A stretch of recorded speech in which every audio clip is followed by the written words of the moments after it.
मौसम की सख्ती को कुछ हद तक कम करने के लिए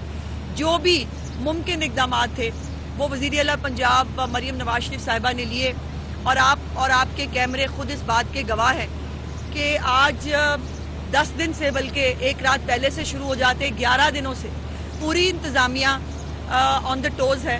तमाम इदारे हाई अलर्ट के ऊपर हैं। सिक्योरिटी के बेमिसाल जो है वो इंतज़ामात किए गए हैं और जो सबसे ज़्यादा इस वक्त जिसके बारे में बात हो रही है वो सबीले हैं और वो स्मोक गन है जिसके ज़रिए जो है वो अज़ादारान के ऊपर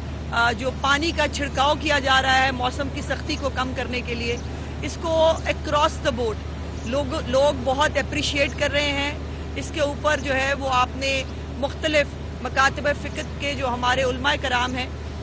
उनकी आपने मुख्तलिफ बातें मुख्तलिफ क्लिप्स भी देखे होंगे। हमारी पीस कमेटियाँ बहुत उन्होंने बेहतर रोल अदा किया है और अभी भी तमाम डिस्ट्रिक्ट्स के अंदर टोबा टेक के अंदर भी तमाम डिस्ट्रिक्ट्स के अंदर तमाम तहसील्स के अंदर पीस कमेटियाँ अपने अपने डीसी हजरात के साथ इस वक्त दफातर में मौजूद हैं कि उनकी कहीं पर भी किसी को भी ज़रूरत पड़े और ये वॉलंटियर किया है तमाम पीस कमेटीज़ ने। उनका मैं चीफ मिनिस्टर साहिबा की तरफ से दिल की गहराइयों से जो है वो शुक्रिया अदा करना चाहती हूँ कि सब लोग जो है वो इस वक्त